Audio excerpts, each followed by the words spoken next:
자, 오늘부터 이제 요한복음 이제 강의 말씀을 함께 나누고자 합니다. 요한복음에 대한 말씀들, 전에도 한번 우리가 사순절이면 복음서의 말씀들을 묵상했었는데, 요한복음은 사실은 이제 두 번 봤어요. 왜 두 번 봤냐 하면, 한 번은 코로나 때문에 우리가 새벽에도 모이지 못한 적이 있었어 갖고, 그때는 제가 이제, 아마 카톡으로 계속 올려드리는 것 같은데, 요약을 하고서 올려드린 것 같고, 그리고 작년인가 재작년인가도 요한복음을 또 한번 봤던 것 같습니다. 하지만 오늘부터 또 시작되어진 요한복음 조금 더 이제 짧게 이제 보일 터인데, 요한복음을 통해서 또 주시는 그 은혜가 또 한번 누려보시고, 또 말씀 속에서 주님을 만나고 주님이 하신 일들을 바라보고, 또 온전히 우리의 믿음도 더 깊어질 수 있는 그런 귀한 시간들이 되었으면 좋겠습니다. 자, 오늘 요한복음 강의를 시작하면서, 오늘은 이제 첫째 시간이기 때문에 요한복음의 이제 개론이에요. 요한복음이 어떤 책인가 잠깐 한번 나누고, 또 다른 복음서와 한번 비교해 보면서 말씀을 마치고, 다음 주에도 아마 동일한 제목으로 함께 말씀을 나누지 않을까 하는 그런 생각들을 해보게 됩니다. 자, 먼저 한번 질문을 드리겠습니다. 오늘은 뭐 강의이긴 한데 성경 공부하듯이 좀 이제 말씀을 함께 나누면 좋을 것 같아요. 자, 복음서가 왜 4권이 있을까 하는 생각 해보셨습니까? 복음서가 왜 4권이 있을까? 그리고 마태, 마가, 누가, 또 요한복음이 있는데, 우리가 이제 아는 것들 중에서 공관복음이라고 있죠. 또 왜 공관복음이라고 부르고, 공관복음이 뭔가, 또 그것은 요한복음이랑 무엇이 틀린가, 이제 그것에 대해서 오늘 좀 같이 나누고, 요한복음의 이제 전체적인 어떤 내용들, 결론에 대해서 잠깐 나누고 오늘은 말씀을 마치고자 합니다. 자, 복음서가 왜 4권이 있을까? 예수님에 대한 이야기, 사실은 예수님에 대한 이야기는 하나일 수밖에 없는 거죠. 예수님의 2분도 아니고 3분도 아니고 4분도 아니기 때문에 다른 예수님에 대해서 기록한 것도 아니지만, 마태가 보는 관점에서, 누가가 보는 관점, 또 마가 또는 요한이 보는 관점에서 또 자신의 어떤 입장, 성경의 저자, 성경의 기자라고 보통 표현하는데, 그 성경 기자가 보는 관점에서 어느 정도 예수님의 사건들을 나름 정리한 그런 거, 또 받는 사람들의 입장을 생각해서 거기에 맞춰서 쓰다 보니까, 또 기록하다 보니까 이 복음서가 4개가 또 이렇게 생겨났다. 그렇게 생각해 볼 수가 있죠. 자, 먼저 이제 공관복음에 대해서 먼저 한번 살펴보도록 하겠습니다. 자, 공관복음이 뭘까? 자, 앞에 나온 공관복음 이렇게 써놨는데, 한문으로 하면 저렇게 이제 되는 거예요. 그러니까 공간, 어디 시공간 뭐 이걸 얘기하는 것도 아니죠. 공간, 우리가 잘 아시는 것처럼 공관복음에는 뭐가 있어요? 뭐가 공관복음이죠? 복음서 중에서? 네, 이렇게죠. 마태복음, 마가복음, 누가복음을 공관이라고 봅니다. 복음이라고 그래요. 왜 공관복음이라 하냐? 함께 본다라는 뜻이에요. 함께 보았다. 함께 관찰하고 공통된 관점을 가지고 보았다라는 거예요. 그래서 공관복음이라고 하는 다음 페이지 한번 넘겨주시겠어요? 네, 여기 좀 보이시나요? 글씨가 좀 작긴 한데. 자, 그렇습니다. 공관복음은요, 마태, 마가, 누가복음을 공관복음이라고 해요. 같은 관점으로 예수님의 모든 사역을 보았다는 거예요. 성경은 예수님에 대한 이야기죠. 또 복음은 뭐예요? 복음도 예수 그리스도예요. 예수 그리스도가 복음이에요. 예수 그리스도의 복음의 시작이라. 마가복음은 그렇게 되지 않았습니까? 복음은 예수 그리스도예요. 복음은 하나이지만 마태와 마가, 누가가 보는 관점, 복음에 대한 관점, 예수님에 대한 관점이 있기 때문에, 그런 받는 사람의 입장에 대해서 또 있기 때문에 그런 관점들을 가지고 썼지만, 그러나 마태, 마가, 누가는 동일한 관점으로 예수님의 상황을 보고, 그 사건을 보고 쭉 시간 연대순으로 복음서를 기록하게 되었다라는 겁니다. 자, 질문 드려보겠습니다. 이 공관복음서 중에서, 4복음서 중에서 제일 먼저 쓰여진 책이 뭘까요? 전에 다 말씀드렸었는데요. 어떤 게 제일 먼저 쓰여졌을 것 같아요? 얼마 전에 다빈한테 얘기했는데, 성경의 진보는 항상 짧아요. 짧은 게 가장 먼저 썼다 생각하면 좋아요. 마가복음이 가장 먼저 쓰여졌습니다. 마가복음, 이거 조금 이따 이것도 다 볼 거예요. 마가복음이 먼저 쓰여지고, 마태, 또 누가 이렇게 쓰여지고, 요한복음은 조금 나중에 이렇게 기록되어졌습니다. 근데 복음서를 왜 기록하게 되었을까 하는 생각을 먼저 해봅니다. 사실은 신약 성경은 가장 먼저 기록된 책은 데살로니가 전서입니다. 사도 바울의 서신이 먼저 있었어요. 왜 서신이 먼저 있었냐? 예수님의 제자들 베드로도 그렇고 사도 바울은 조금 뒷사람이긴 하지만 거의 동시대에 같이 활동하던 사람들인데 복음서보다 서신이 먼저 있었어요. 우리 생각에는 우리는 그냥 성경도 창세기부터 말라기까지 쭉 구약은 기록되어져 있고 또 이 신약 성경도 마태복음부터 요한계시록까지 쭉 기록되어졌기 때문에 맨 앞에가 제일 먼저 기록된 것이고 맨 끝에 있는 말라기나 요한계시록은 제일 나중에 기록되어졌다.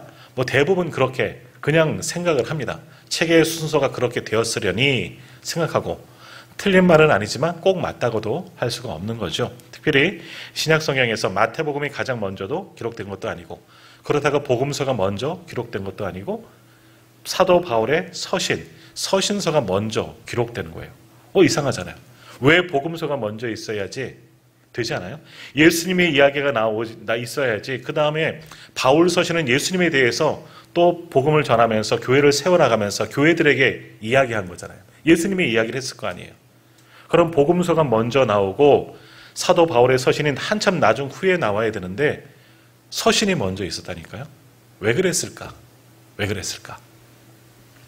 사실은 그 시대에 사도 바울은 자기가 선교 여행을 다니면서 개척한 교회들을 향하여서 편지를 보내는 거 아니겠습니까?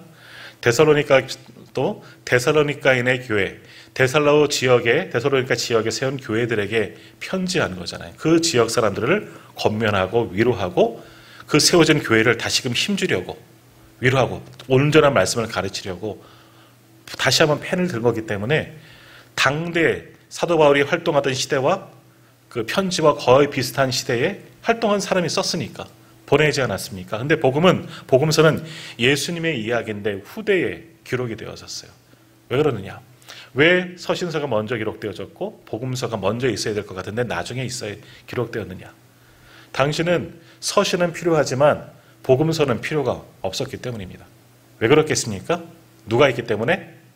예수님의 제자들이 있기 때문에. 복음서라는 어떤 글로 남겨질 책이 없었어요. 물론 사도 바울의 서신도 마찬가지예요. 그것이 성경이 될지 모르고 사도 바울은 썼어요. 여기 우리 성경이 기록된 것 말고도 아마 더 많은 편지들을 보냈을 겁니다. 우리가 잘 아는 고린도 전후서도요. 우리 성경에 2권 있잖아요. 고린도 전서와 고린도 후서가 있지만 말씀을 가만히 읽어보면 고린도 교회에 보낸 편지는 모두 4개의 편지를 보냈습니다. 그럼 4개의 고린도 1, 2, 3, 4서가 있어야 되는데 전후서만 있어요. 뭐 그건 여러 가지 이유가 있지만 2권은 소실됐거든요. 뭐 등등 여러 가지 이유가 있어요. 하지만 더 많이 있겠지만 복음서는 기록될 필요가 당시에는 없었습니다. 왜 없었느냐? 예수님의 제자들이 있기 때문에 글로 남길 필요가 없어요. 왜? 예수님에 대한 이야기 아닙니까? 복음은 뭐예요? 예수 그리스도가 복음이잖아요. 그러니까 복음을 전하는 복음이신 예수님에 대해서 누가 더 잘 아느냐? 글이 필요 없어요. 이야기가 필요 없다는 거예요. 누구한테 들으면 돼요? 제자들. 예수님과 함께 3년 동안 동고동락하면서 예수님의 모든 사역과 하신 일들을 다 경험하고 보고 체험하고 또 주님으로부터 특별히 말씀을 들은 제자들이 생존해 있기 때문에 복음서는 기록될 필요가 없었습니다. 여러 번 말씀드렸듯이 당시 예배는 뭐냐? 예수님에 대한 말씀을 이야기를 듣는 게 예배예요. 우리처럼 형식이 있는 것도 아니고 말씀과 성찬이 있는 것이 이 당시 예배입니다. 초대교회 예배예요. 말씀과 성찬만 있으면 돼요. 성찬은 공동식사의 개념이 굉장히 강하고 예수님이 우리도 똑같지만 최후의 만찬 때 하셨던 그것을 기념하는 예식이 성찬이죠. 공동식사까지 연결되어지는 겁니다. 그런데 말씀은 뭐겠습니까? 우리처럼 목사가 나와서 설교하는 것이 아니라 예수님의 제자들, 사도들이 나와서 예수님의 이야기를 하는 겁니다. 예수님께서 하셨던 놀라운 일들, 또 자기들이 들었던 예수님의 가르치심을 전하는 거예요. 뭐 시간이 한정도 없으니까 뭐 하루 종일 전하겠습니까? 우리로 말하면 지금 뭐 설교하는 것처럼 한 30분, 1시간 예수님에 대한 이야기를 하는 거예요. 그것이 설교예요. 그러니까 복음서가 기록될 필요가 없었다는 것은 뭐냐? 당시 예수님의 제자들의 생존에 있을 때는 복음서가 기록될 필요가 전혀 없었습니다. 글로 뭐하러 봐요?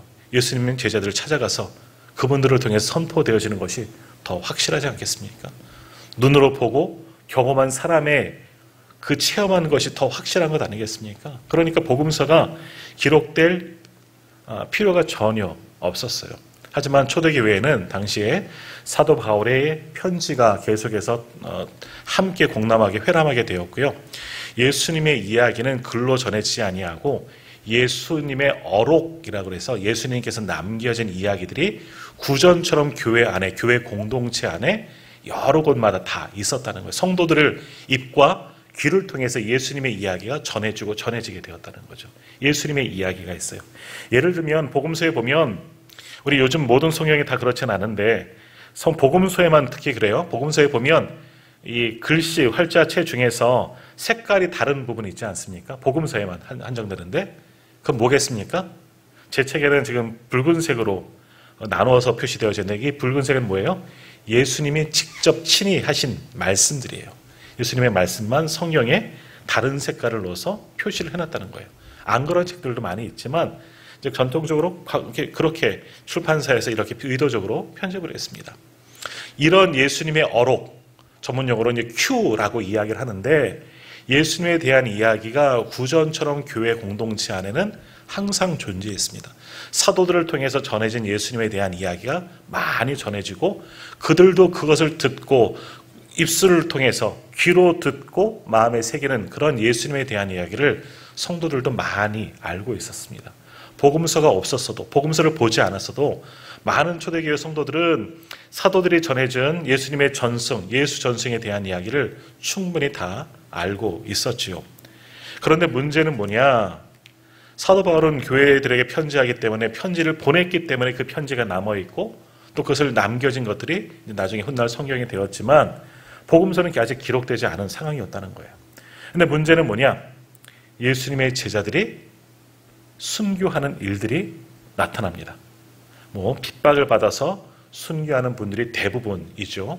하나는 사도 요한과 같은 경우는 유배 가서 가장 오래 산 사람이에요. 한 100년 넘게 살았다 보통 이야기를 하고 있는데 아무튼 예수님의 제자들이 점점점 나이가 들어가면서 한 사람, 두 사람 죽어가기 시작했습니다. 하나님 나라로 갔습니다.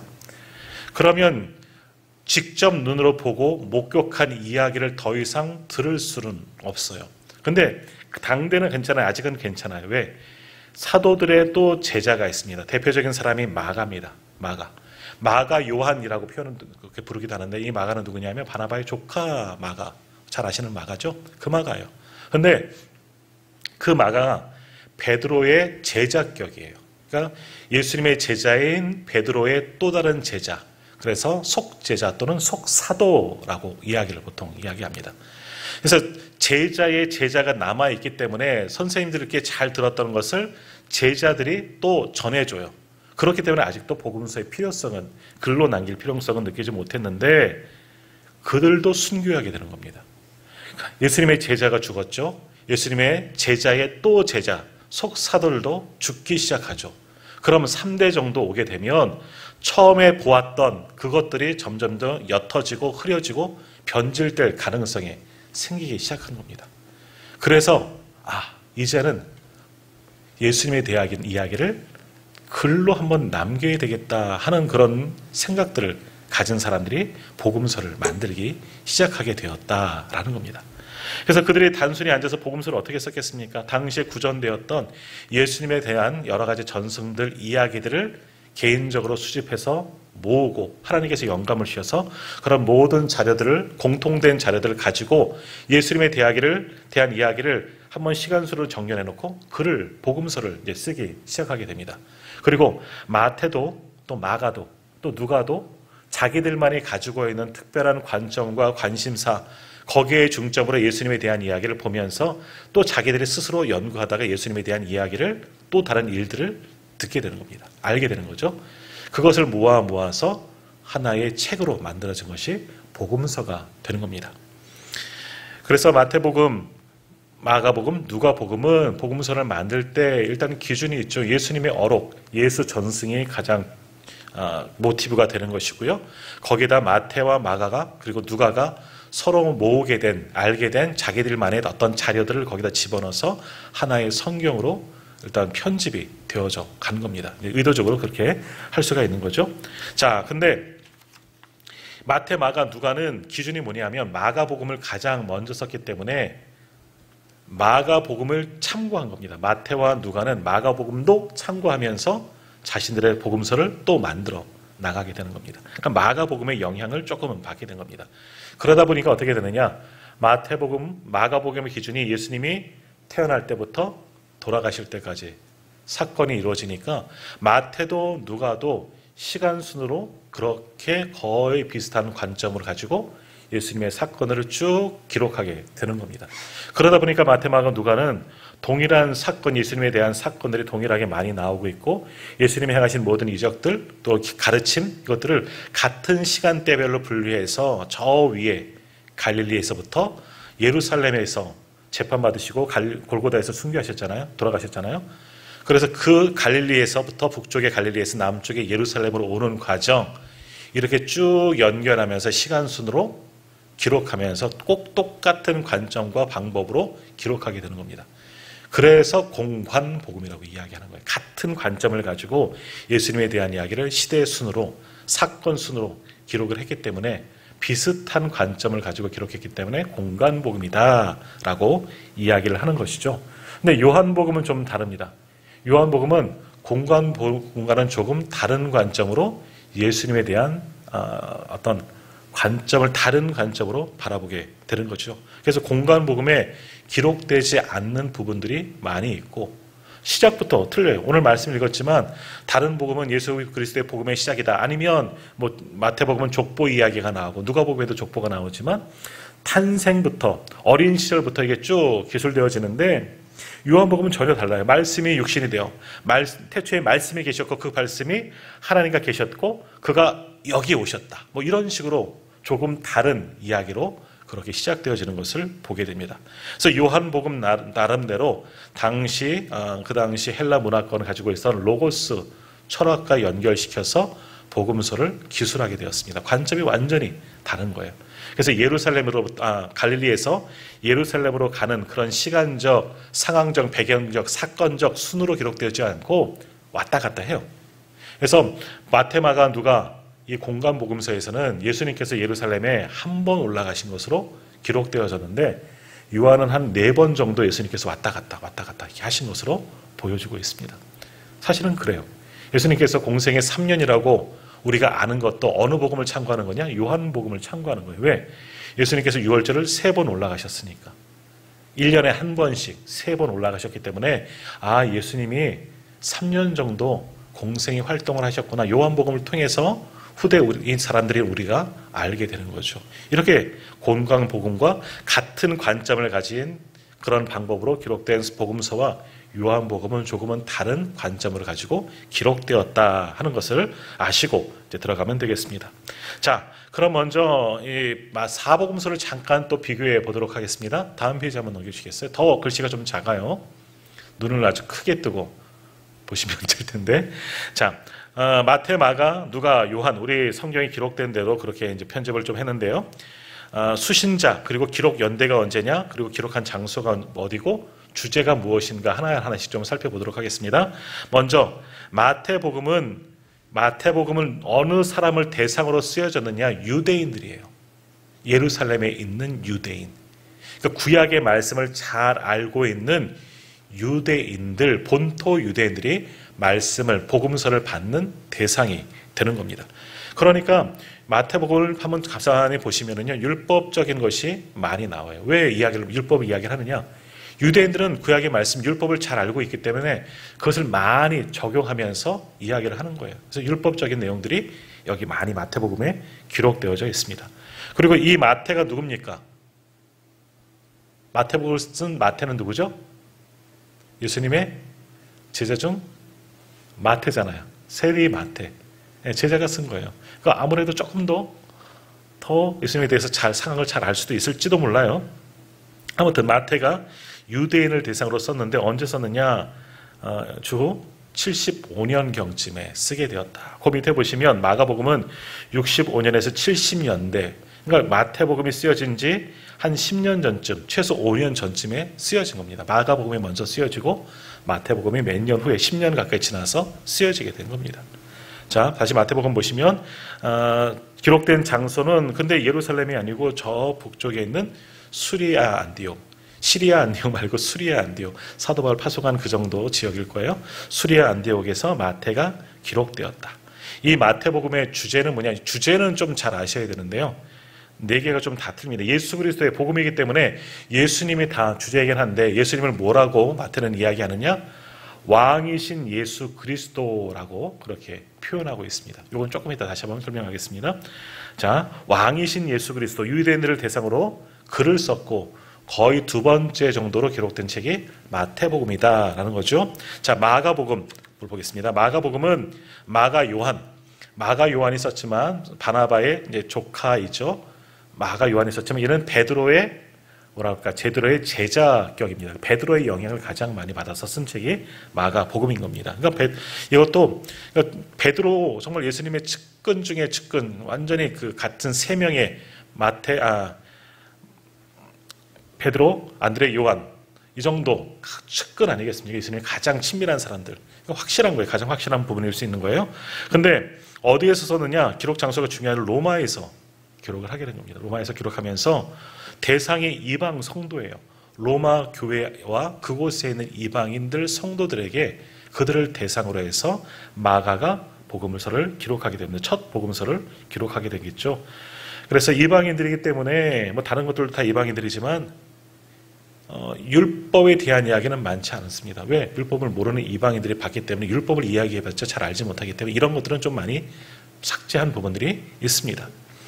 자, 그리고 마가복음의 주제는 뭐냐? 고난받는 종으로 오신 예수 그리스도예요. 종으로 오신. 마태는 왕으로 오신 예수님에 대하였으면 마가는 종으로 오신 우리를 대신해서 고난받으신 종으로 오신 예수님에 대한 이야기를 썼다라는 거죠. 자, 누가복음은 뭡니다. 누가복음은 역시 로마 또는 가이사랴, 이스라엘의 북쪽에 있는 그런 지역이에요. 가이사랴라는 이름도 게사르, 로마 시저, 황제가 세운 도시라는 거예요. 거기에 썼을 가능성도 있고 대체적으로 로마에 썼을 가능성이 많다. 로마에 썼다는 것은 어찌 보면 사도 바울과 같이 있지는 않았을까. 누가가 의사 누가 아니겠습니까? 사도행전을 쓴 누가잖아요. 그러니까 의사 누가는 사도 바울과 함께 동역한 사람이에요. 쓰면서도 어찌 보면 사도 바울의 영향도, 물론 사도 바울은 예수님에 대해서 체험하지는 못했어요. 간접 체험을 했죠. 훗날 다메스도상에서 만난 예수님만 알지 그 전에 예수님은 모르지만 아무래도 같이 있는 곳에 쓰진 않았을까 그런 생각을 해보게 됩니다. 또 기록 연대도 80년대, 그러니까 마태복음보다 조금 더 늦게 복음서가 나오게 됩니다. 자, 누가복음의 주제는 뭐냐? 죄인을 찾아오신 인자 되신 사람의 아들이라는 뜻이죠. 구약에서 말씀하는 인자, 에스겔이 자신을 인자라고 가리키는데 거기서 말씀하는 내용은 뜻은 똑같지만 조금은 다른 의미의 인자예요. 하나님이신 분이 친히 사람의 육신의 몸을 입고 오셨다 하는 뜻이죠. 사람의 아들 되셨다. 그래서 인자, 스스로 인자 대신 사람이 되신 예수님에 대한 이야기, 인자로 오신, 사람으로 오신 예수님을 통한 구원의 이야기가 누가복음에 많이 기록되어졌다 하는 것이 누가복음의 주제입니다. 자, 요한복음은 한번 보십시오. 요한복음은 소아시아, 터키, 요한이 에베소 지역으로 유배 가서 오랫동안 살고 에베소에서 보통은 죽었다라고 이야기를 해요. 중간에 그 바다에 있는 반모섬이라는 곳에 가서 유배를 가서 거기에서도 성경을 써요. 그래서 거기서 쓴 거는 요한계시록과 요한 1, 2, 3서를 반모섬에서 기록했다 하지만 대부분의 에베소 지역에서 말년을 보내게 됩니다. 거기서 아마 죽었다 하는 그런 이야기가 있습니다. 에베소에서 요한복음도 썼을 것이다 그렇게 추정하고 있습니다. 이거는 추정하는 거예요. 확실한 건 아니고 그럴 것이다. 전통적으로 이럴 것이다. 마태, 마가, 누가, 요한도 마찬가지고요. 하는 내용들이에요. 자, 요한복음의 주제는 뭐냐? 말씀으로 파송된 아들. 오늘 말씀에 분명히 나오지 않습니까? 말씀은 하나님이시잖아요. 하나님의 말씀으로 파송된 아들 예수님을 통해서 하나님의 구원과 영생에 대한 이야기가 요한복음의 주제이다. 똑같은 복음서이지만 그래서 모두 다 예수님에 대해 이야기를 하고 있지만 조금씩은 다른 부분들이 있고 그렇다 하는 것도 우리가 좀 아셨으면 좋겠습니다. 자, 조금만 더 이 마태, 마가, 누가, 요한복음을 한번 조금 더 살펴보도록 하겠습니다. 자, 먼저 마태복음은 아까 저기 표 보시면서 말씀을 들으시면 좋을 것 같아요. 그 복음서를 받는 사람들은 유대인들이에요. 율법을 잘 알고 구약을 알고 있는 유대인들이 마태복음을 받는 사람들이었고, 그들에게 예수님은 어떠한 분이다? 왕으로서 오신 예수님이다. 왕이시다라고, 왕이신 예수 그리스도다. 그렇게 마태복음은 표현하고 있습니다. 그래서 왕으로 오신 예수님을 왕권을 굉장히 강조하는데, 그래서 시작 부분에 뭐가 있느냐? 동방박사 이야기가 들어옵니다. 동방박사가 예수님께 무엇을 갖고 오죠? 세 가지 선물을 갖고 옵니다. 그 중에서 왕만 받을 수 있는 예물이 있습니다. 황금을 가지고 오는 것. 황금을 왜 갖고 오느냐? 동방박사가 예수님을 왜 경배하느냐? 왕이 오셨기 때문에. 그래서 누구에게 헤로데에게 가잖아요. 이스라엘의 왕이 태어났다고 알고 온 거잖아요. 그러니까 헤롯궁으로 가고. 그래서 왕이신 예수를 만나러 오셨다. 동방박사가 왔다. 하는 그런 등등의 이야기가 있는 겁니다. 그래서 왕으로 오신 하나님 나라의 왕, 진정한 메시아 왕이신 예수님에 대해서 왕이신 왕의 권세를 가지고 오신 예수님에 대한 이야기가 마태복음에 기록되어지는 거죠. 그래서 나중에도 십자가에 오르실 때, 십자가를 지시려고 예루살렘에 오실 때도 이 예수님이 입성하는 그 호산나 그 장면이 있지 않습니까? 우리 종료 주일을 많이 지킬 때 우리가 말씀을 나누지만, 그것도 왕의 행차처럼 마태복음은 그렇게 기술하고 있습니다. 왜? 왕이신 예수님이 주제이기 때문에 그렇게 마태복음 표현했다라는 거예요. 자, 마가복음을 더 보겠습니다. 마가복음은 이 받는 분들은 처음 받았던 수신자는 로마인들, 로마 교회의 성도들과 그 주변에 있는 이방 사람들을 대상으로 마가복음이 기록되어졌습니다. 그들에게 예수님에 대한 어떤 이야기가 있는, 예수님은 너희 죄로 인해서 고난받는 종으로 오셨다. 그거를 이야기하는 거예요. 고난받는 종. 그러니까 마가복음에는요, 사실은 예수님의 탄생 기사가 없습니다. 바로 이제 예수 그리스도 복음의 시작이다 해놓고 예수님의 공생의 사역이 시작하는 것으로 1장부터 그렇게 기술되어지는데, 왜냐하면 그것은 탄생 기사는 마가에게 있어서는 그렇게 중요한 게 아니에요. 왜? 고난, 우리를 위해서, 우리를 죄에서 구원하기 위해서 스스로 죄의 짐을 짊어지신 고난받는 예수님을 표현하기 위해서는 태어나심은 그렇게 중요한 사건이 마가에게는 아니었다라는 거예요. 그래서 섬김의 종으로 이 땅에 오셨다. 우리에게 고난받기 위해서 이 땅 가운데 오셨다. 그래서 1장부터 이런 탄생 기사는 배제하고, 그 대신 1장에 뭐가 있느냐? 예수님께서 세례 받으시면서 공생애를 시작하시고 또 사단의 시험을 받는 것, 처음부터 등장하는 거예요. 고난을 받는 것, 고난의 종으로 우리 가운데 오신 예수님을 표현하기 위해서 어떤 이런 의도적인 편집이 마가에게 있었다 하는 이야기입니다. 자, 누가복음을 봅니다. 누가복음은 헬라인, 그리스도인, 헬라파, 이제 그리스도인, 또 처음에 시작할 때 사도행전도 그렇고 누가복음도 그렇고 데오빌로 가카라는 분을 이야기를 해요. 이분이 실존 인물인지 아닌지는 모르겠지만 아마 이방인은 어떤 유력한 자, 이방 공동체를 향해서 썼을 가능성이 높다.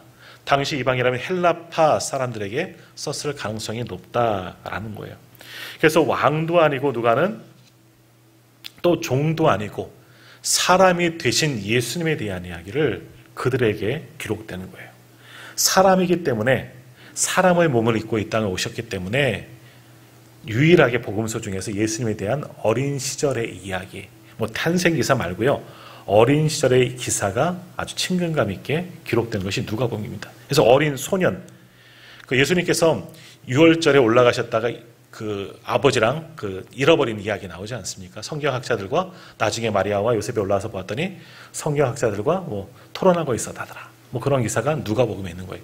인간적인 몸, 인간의 몸을 입고 오셨기 때문에 어린 시절에 대한 예수님이 그래도 기록하고 넘어갈 수밖에 없었던 거죠. 그래서 누가는 정말 진짜 인간으로 이 땅에 오셔서 하나님의 일들을 잘 감당하신, 구원의 일들을 감당하신 하나님의 아들, 인자로 오신 예수님에 대해서 누가는 그런 관점을 가지고 그렇게 복음서를 기록했습니다. 그래서 누가복음에는요, 탄생 기사가 적혀 있지는 하지만 마태복음처럼 동방박사가 경배하지 않습니다.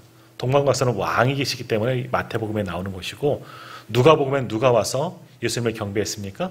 목자들. 좀 더 친근감이 있는 거예요.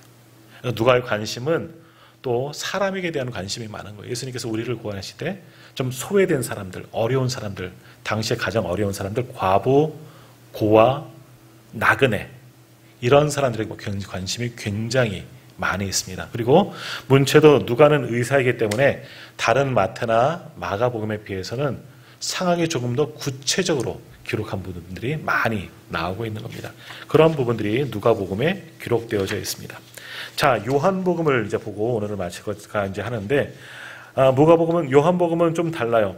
이렇게 마태, 마가, 누가는 조금은 다르지만 왕이신 예수님, 종으로 고난받는 종으로 오신 예수님, 그리고 인자 사람의 몸을 입고 오신 예수님에 대해서, 예수님의 그런 모습들에 대해서 시간적으로 사건적으로 쭉 기술되었지만 요한복음은 전혀 다른 관점으로 복음서를 기록했다라는 겁니다. 더욱 중요한 것은 주신 그 말씀, 사건들을 통해서 영적인 의미, 이 사건, 이 말씀의 이 영적인 의미가 뭔가를 조금 더 캐치하고 이 복음서에 더 집중적으로 그것들을 기록했다라는 겁니다.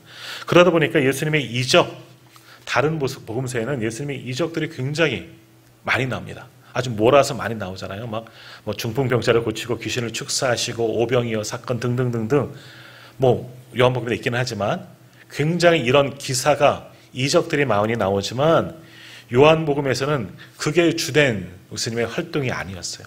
말씀을 전하고 복음을 전하고 하나님 나라를 전하는 것이 요한에게서는 더 중요했습니다. 그래서 요한복음에는요, 다른 복음서에 비하면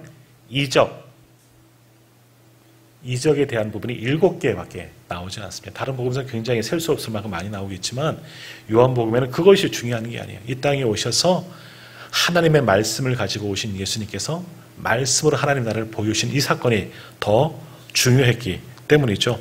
그래서 요한복음의 이 후반부 13장 이후에 보면 13장부터 16장까지를 다락방 강화라고 보통 이야기하거든요. 그때 어떻게 되느냐? 예수님께서 제자들과 최후의 만찬을 하시고 예수님이 제자들의 발을 씻어주시면서 거기서 마지막 날 십자가를 지시기 전까지 계속해서 말씀을 전해준 장면들이 나와요. 그래서 다락방 강화, 마지막 6월절 만찬은 그 자리에서 계속해서 하나님의 나라에 대해서 여러 가지 이야기들을, 말씀을 전하시는 내용이 아주 집중적으로 나오고 있습니다. 그래서 13장부터 16장까지는 예수님의 강화 또는 설교라고 이야기를 합니다. 다른 복음서에는 이렇게 집중적으로 나오지는 않습니다. 물론 부분적으로 하나님 나라를 말씀으로도 선포하셨지만 요한복음에서는 기사가 빠지고 여러 가지 이적에 대한 일들은 빠지고 하나님의 말씀을 전하신 사건들이 더 많이 나오는 것을 보게 됩니다. 왜?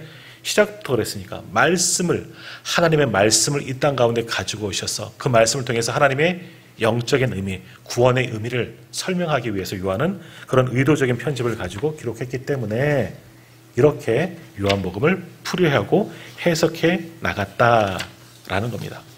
그러니까 요한의 관점은 이전 쓰여진 공간 복음서들과는 전혀 다른 관점, 또 사건들을 보게 되는 거죠. 사실은 마태, 마가, 누가복음에서 예수님께서 가장 많이 활동하신 지역은 어디냐 하면 북쪽의 갈릴리예요. 갈릴리 호수 근처에 뭐 나사렛도 그렇고요.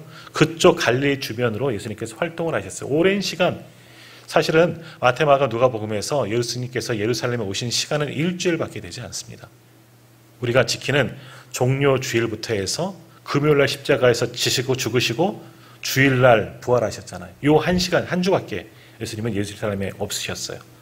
주된 모든 사역지는 저 북쪽의 갈릴리였다는 거죠. 거기서 많은 일들, 하나님 나라를 선포하시고 병자들을 고치시고 여러 가지 이적들을 다 북쪽에서만 하셨어요.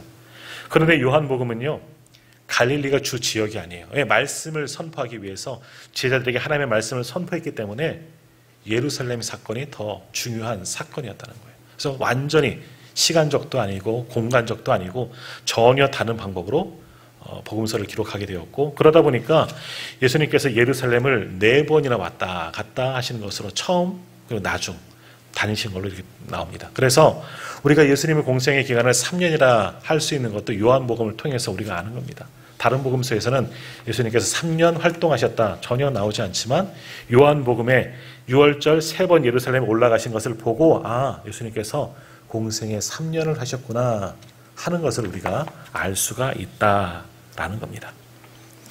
자, 이렇게 요한복음과 공관복음은 예수님에 대한 이야기를 하면서 조금은 달라요. 공관복음은 같은 관점으로 시간적으로 사건적으로 갈릴리에서 예루살렘 십자가 사건까지 태어나심부터 십자가 사건까지 가시는 일방적인 통로로 많이 기록되어졌다면 요한복음은 영적인 의미가 더 중요한 거예요. 하나님의 말씀이신 예수 그리스도, 말씀으로 이 땅에 오신 예수 그리스도가 우리에게 어떠한 영적인 교훈과 이미지를 주었는지, 의미를 주었는지, 그리고 우리에게 주시는 구원의 의미는 무엇인지 그 말씀의 의미가 요한복음에서는 더 중요하다. 그래서 요 복음서가 공관복음과 요한복음으로 이렇게 나누어서 우리가 살펴볼 수 있게 되는 겁니다. 자, 오늘까지는 여기까지는 이제 서론적인 이제 부분이고요. 이제 다음 주 시간부터는요, 아마 이제 추석 지나면서부터 본격적으로 말씀을 나누게 되겠지만, 이 영적인 의미, 요한복음을 통해서 하나님의 말씀으로 오신 예수님께서 주시는 영적인 의미가 무엇인지 요한복음을 하나하나 묵상하면서 그 의미를 깨닫고 또 은혜 받고 더 말씀 속으로 깊이 들어가고 또 말씀 속에서 예수님을 만날 수 있는, 말씀이 육신이신 예수님을 만날 수 있는 그런 시간들이 앞으로 이어졌으면 좋겠습니다. 아마 긴 시간 동안 우리가 요한복음 수요일 날 우리가 만나게 될 터인데, 요한복음을 통해서 다시 한번 우리 주님을 깊이 만나고 그 주님을 나의 주님으로 영접할 수 있는 그런 귀한 시간들이 되기를 간절히 소망합니다.